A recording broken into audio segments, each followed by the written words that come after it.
Lawmakers have called on you to step aside. Reuters is reporting tonight that UAW leadership is concerned about your ability to win. UAW just endorsed me, but go ahead. Thank you. My question for you is, how are you incorporating these developments into your decision to stay? And separately, what concerns do you have about Vice President Harris's ability to beat Donald Trump if she were at the top of the ticket?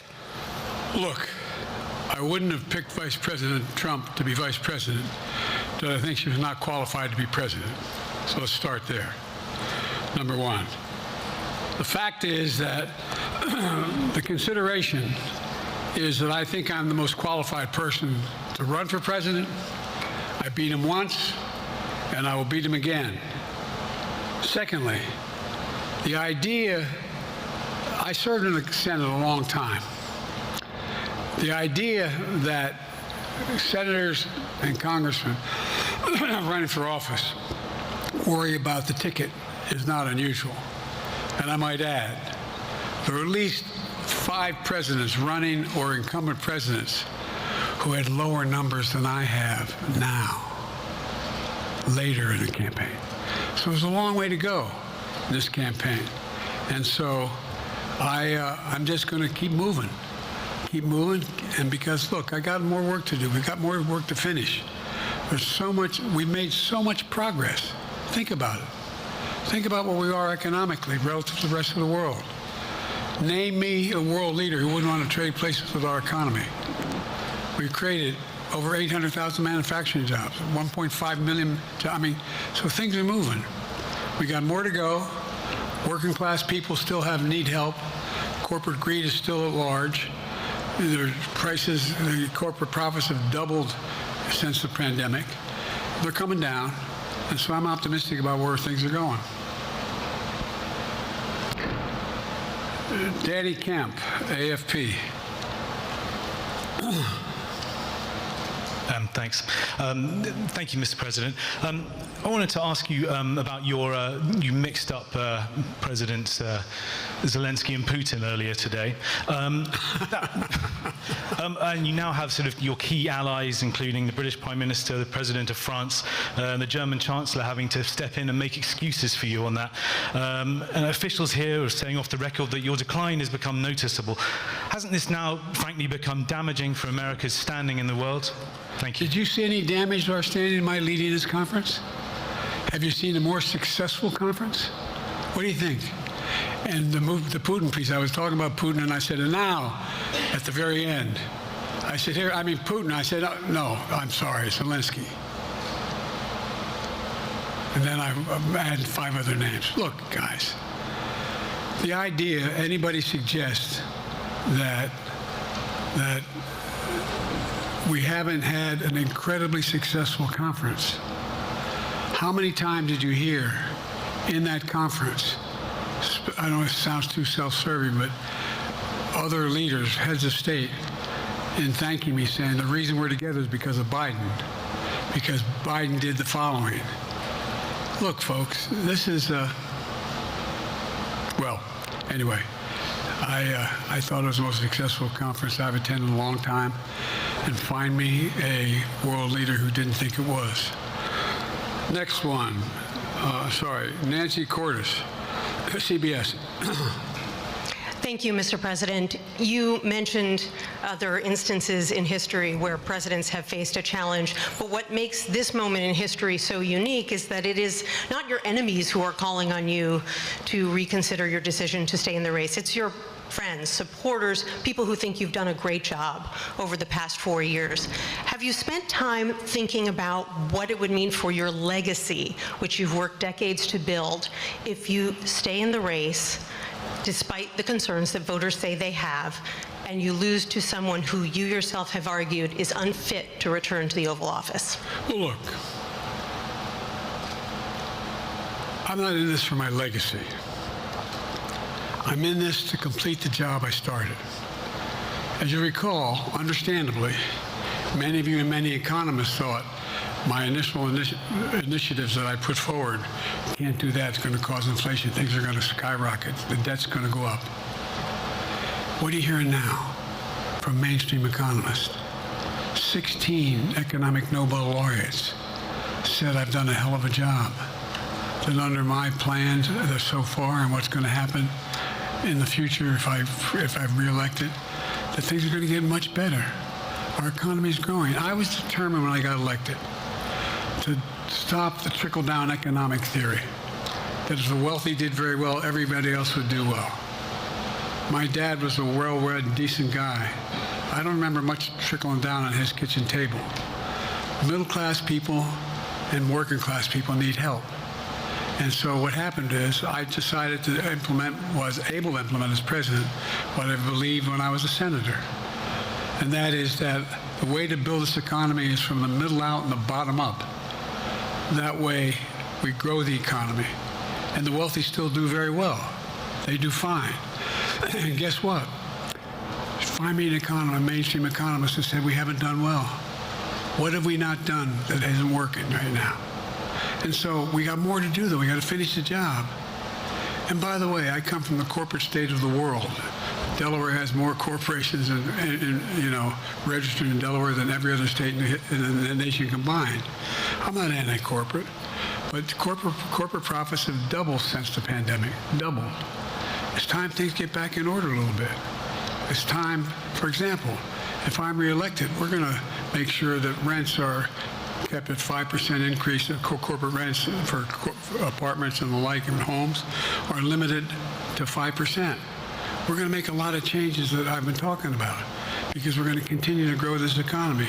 And by the way, remember how I got so roundly criticized for being so pro-union, not labor, union.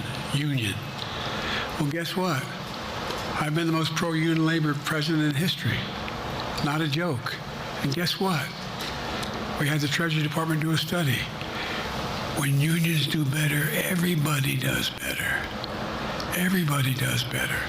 And we talk about how, for example, remember when we talked about beginning the computer chip industry back in the United States? Used to be 40% of the industry. We invented the chip. 40% of the industry was in the United States. And former presidents decided that the best way to do it is to find the cheapest labor in the world, send the product over there and import what the product was. And so what did I do? I was told not to go over to to Asia, including Europe, but Asia. And I remember going to South Korea, convincing them to invest $20 billion in the United States to build computer chip factories. And I asked why when they finally decided to do it. And the answer was because you have the safest economy in the world and you have the best workers in the world. So the whole idea here is we've invested, there's over $50 billion in investment in computer chip manufacturing just coming in a bean. None of you thought that would happen. None of you thought that would happen. But it's happening. It's happening. And it's going to grow economies. All through, and by the way, red states and blue states. Matter of fact, there's as much in red states as in blue states. I've made no distinction. So my generic point is that the idea that we can't continue to build and grow the economy, make it fairer. And like I said, from my standpoint, when the middle class does well, that's when the whole economy grows. The poor have a shot, the wealthy do well. But the wealthy got to start paying their taxes. As a follow-up, sir, you mentioned that your Vice President Kamala Harris would be ready to serve on day one. Can you elaborate on that? What is it about her attributes and her accomplishments over the last 4 years that make her ready to serve on day one if necessary? First of all, the way she's handled the issue of freedom of women's bodies to have control over their bodies. Secondly, her ability to handle almost any issue on the board. This was a hell of a prosecutor. She was a first-rate person, and in the Senate, she was really good. I wouldn't have picked her unless I thought she was qualified to be president. From the very beginning, I made no bones about that. She is qualified to be president. That's why I picked her. Felicia Schwartz, Financial Times. Thank you, Mr. President. Presidency is the most straining job in the world, and it's 24/7. How can you say you'll be up for that next year, in 2 years, in 4 years, given the limits you've acknowledged that you have today? The limits I've acknowledged I have? There's been reporting that you've acknowledged that you need to go to bed earlier and your evening around 8. That's not true.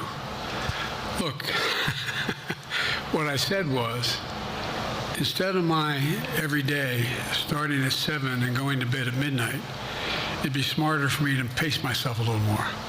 And I said, for example, the 8, 7, 6 stuff, instead of starting a fundraiser at 9 o'clock, start at 8 o'clock. People get to go home by 10 o'clock. That's what I'm talking about. I'm not talking about, and if you looked at my schedule since I made that stupid mistake in the campaign, in the debate, I mean, my schedule has been full bore. I've done, where's Trump been? Riding around in his golf cart, filling out his scorecard before he hits the ball? I mean, look, he's done virtually nothing. And I have, I don't know how many, don't hold me to it, roughly 20 major events. Someone with thousands of people showing up. And so I just think it's better.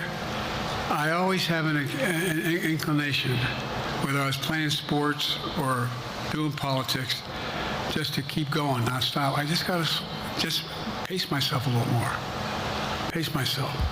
And the next debate, I'm not going to be traveling into 15 time zones a week before. Anyway, that's what it was about. That's what it's about. And by the way, even with that, I love my staff. But they add things all the time, at the very end. I'm catching hell from my wife for that. Anyway.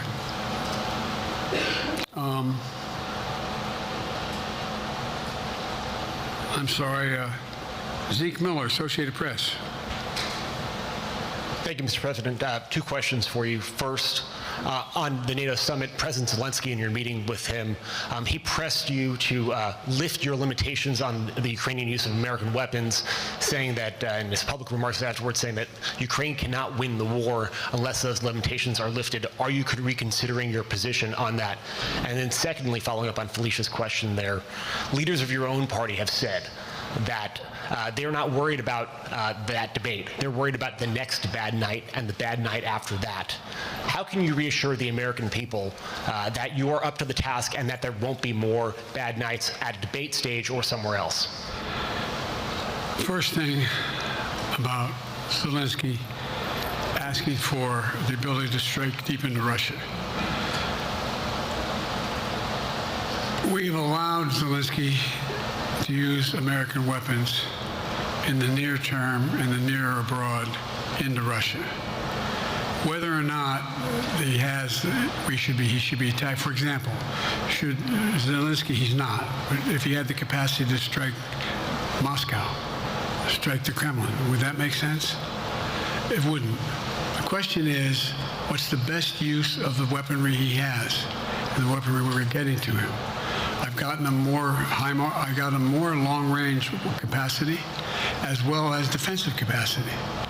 And so our military is where I'm following the advice of my commander-in-chief, the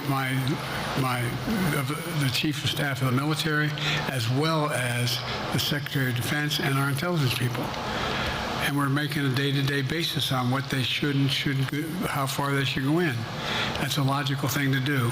Second question related to Bad nights, sir. How can you reassure the American people that you won't have more bad nights, whether they be on a debate stage or it's a matter of foreign policy? Well, I tell you what,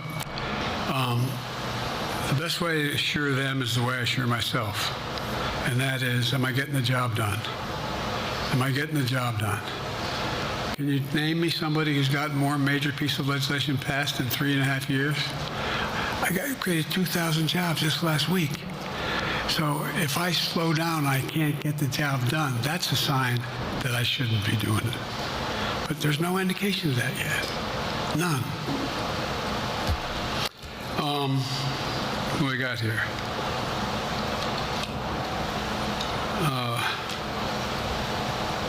Merrick, Pulaski Radio. Thank you, Mr. President. How are you? I'm well. The elections in the US have consequences around the world.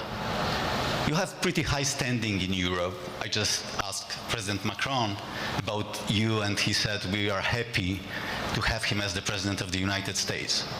But there is a concern.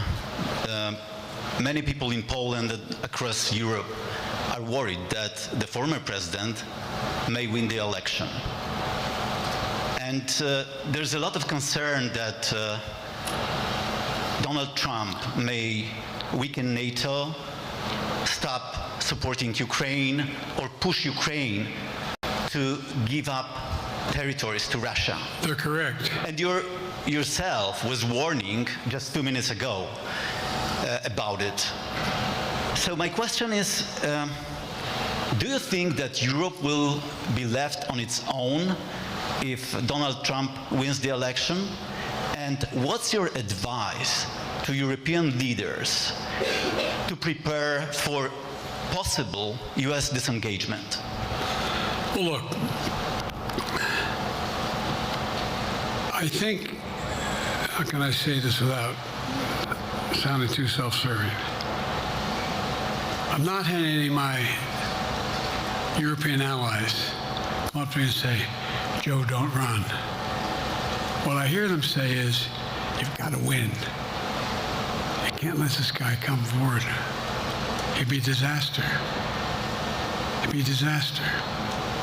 I mean, I think he said in one of his rallies, don't hold me to this, recently, where NATO, I just learned about NATO or something to that effect. Foreign policy has never been his strong point. And he seems to have an affinity to people who are authoritarian. That worries, as I tell you from Poland, that worries Europe. That worries Poland. And nobody, including the people of Poland, think that if he wins in Ukraine, he's going to stop in Ukraine, that that's going to be the end of it.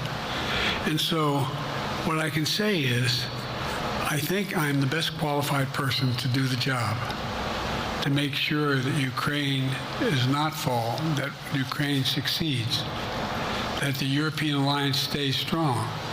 And you may recall, no one was talking about Finland joining NATO.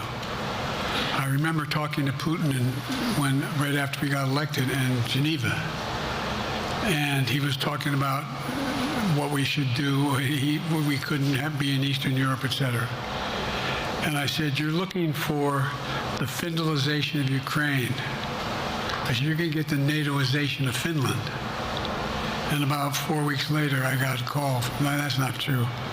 Probably 5 months later, from the president of Finland, could he come and see me? In my office, and I invited him to the Oval Office. We sat down and talked. He said he wanted to join NATO. Could I help? And I did. It wasn't automatic. And then I got a call from the Swedes. I beg your pardon?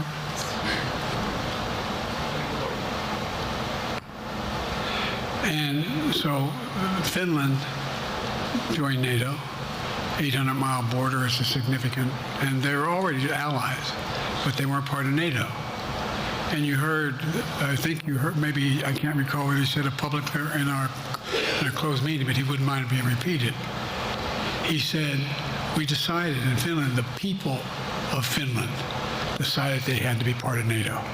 It was in our interest because of the joint ability to be together, to dissuade any attack on Finland.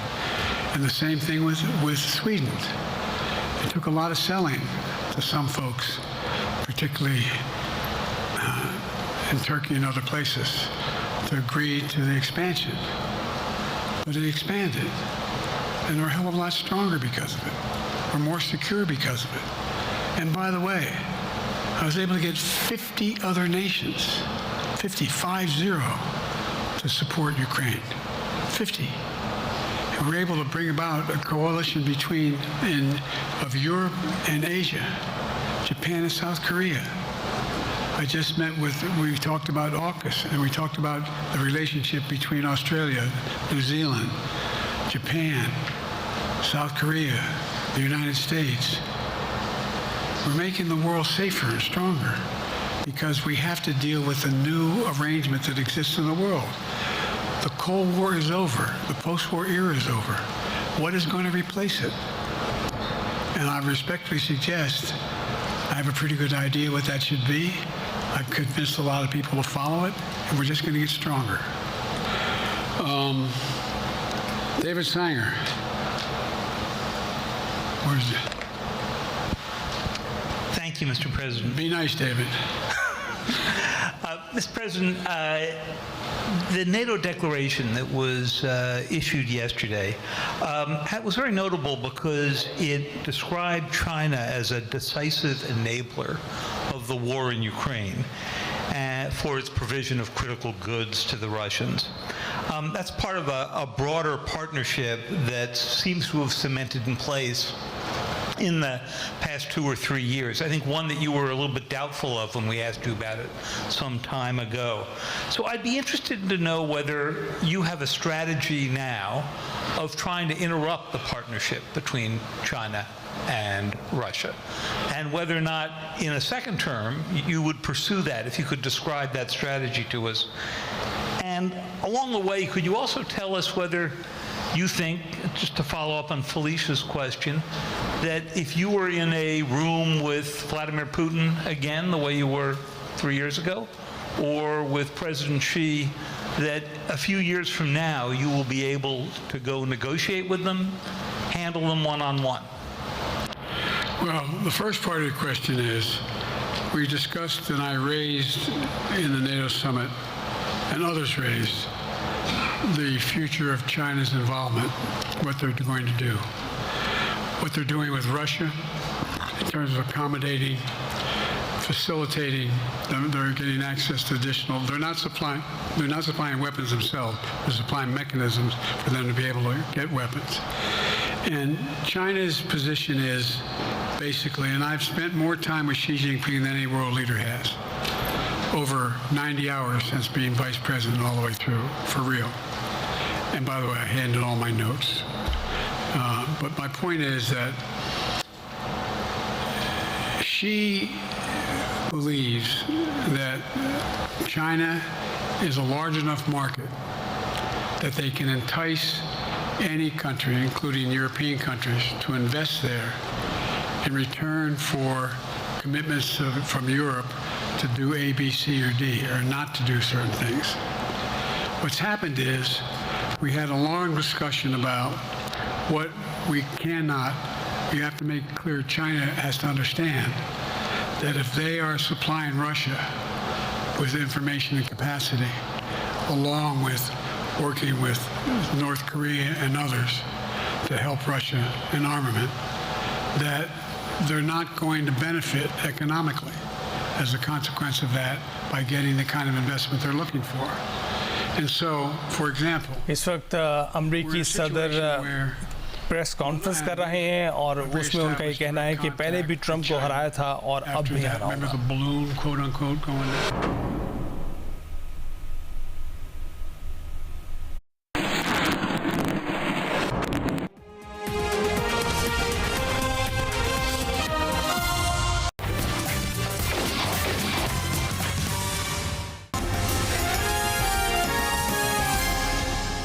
Orient innovative home appliances are technologically advanced, ensuring ultimate level of performance, convenience, and energy efficiencies. Orient, living innovation.